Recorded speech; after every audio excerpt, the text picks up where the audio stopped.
James, you're a man of many talents. Not only you're pretty handy with a rugby ball, you're also pretty handy with a gun. What made you get into this hobby? A lot of people will be disturbed to know that I'm actually quite handy with a gun. I think that's added even more worrying quality to my already growing reputation. I've always enjoyed shooting. For me as a rugby player, you're always looking for things to do that aren't particularly straining, that you can do when you relax. You can completely switch off, and shooting sort of fitted quite nicely into that bracket. And my godfather, when I was younger, sort of taught me shooting air rifles, and I shot a shotgun. And a lot of people get invited on golf days, but for me, I always try and take up the shooting days, and they're quite nice. You go there, there's a lot of eating, I love, and sort of quite relaxed. And then I built my relationship with Musto. So not only do I enjoy the shooting, I now probably, when I'm shooting, I look the best dressed I ever do. Generally, I look a bit of a mess, but when it comes to the shooting gear, I'm on fire. You're definitely on fire today, and not only is your shooting on fire, your rugby has also been on fire at the moment. Is this? Are you in the form of your life at the moment, would you say? With all those fires, you need to get an extinguisher to put them out, mate. It sounds like the place is going to burn down.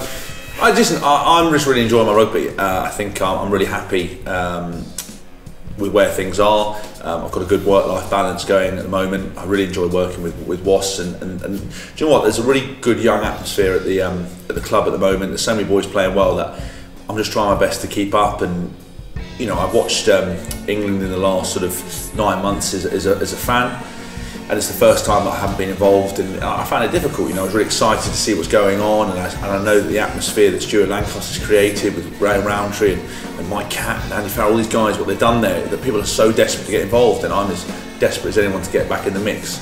So all those components come together, hopefully made me play okay this season. So we've got the New Zealand tour coming up as well. Do you feel like you've done enough to earn a recall back to the England squad? I think when people talk about have you done enough, listen, you've done enough when you're on the plane and you're starting in a test match. I'll leave those kind of things to other people to worry about. The key thing for me is that Wasps have gone well this season. We haven't gone as well as we'd wanted to, because I think we've been our own worst enemies at times. But we've got the makings of a very, very good side there, and especially with some of the other Wasp back row playing so well, and young players like Sam Jones nipping at your heels. You've got to keep performing. So that's my main focus, and it's the old adage, it's a bit of a cliche, but if you go well for your club, the club goes well, then the England coaches are always watching.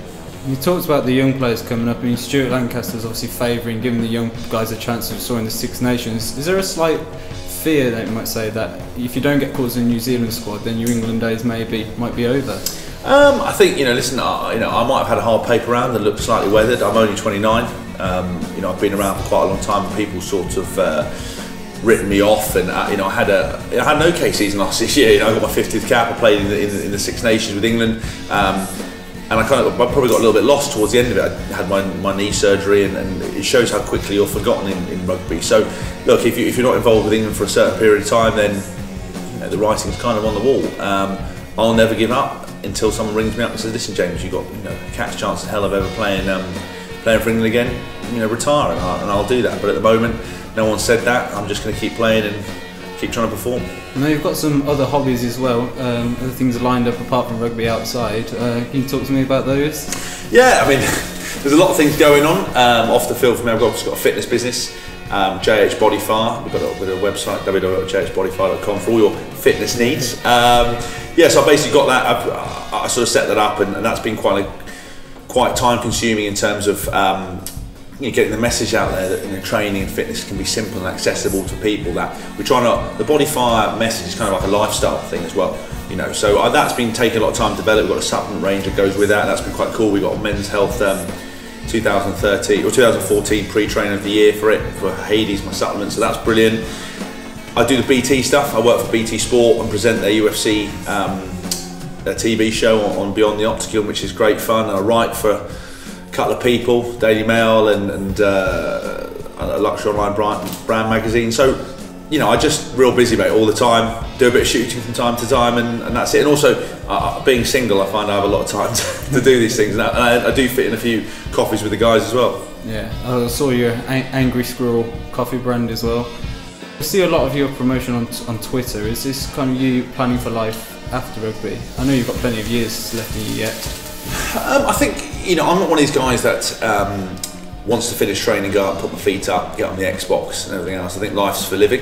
That's part of my body fire message really, is to go out and seize opportunities, really embrace and maximise everything you do. And I've had a lot of fun. I've met some really cool people, and I've really enjoyed what I've been doing. And the good thing for me is my stuff outside rugby gives me the focus on rugby, bizarrely enough. So I set whatever amount of time I need to achieve everything in rugby. So I won't leave the training ground until I've done my extra training, done my extra core skills, pass, attack, whatever it might be, physio, all that kind of stuff. Got myself prepared, and when I've done that, then my work day sort of starts. And I love writing, being creative, and that's something that editing videos, whatever it might be. And these things all sort of have filtered through and mean that it is an item when I finish playing. But I think you just have to be prepared and really try and make the most of it, because you saw I was injured for 4 months and everyone thought I'd retired and gone home, and you need to make sure you're prepared, because anything can happen. And look, we're in a purple patch at the moment, things are going really well.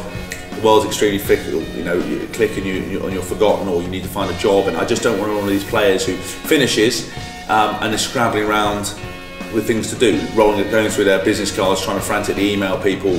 And I just want to enjoy my life, have fun, and that's kind of why I signed with Musto, to be honest with you, because it fitted in with my lifestyle. It wasn't a left field choice. I love shooting, it's something I can do. I want to look the part. Their clothing's the best, why not go with them and have a long-term relationship? And that's kind of the way I work with everything. Seems like a no-brainer really. James, thanks a lot for your time. Really enjoyed shooting No problem, with you boss. today as well. My pleasure.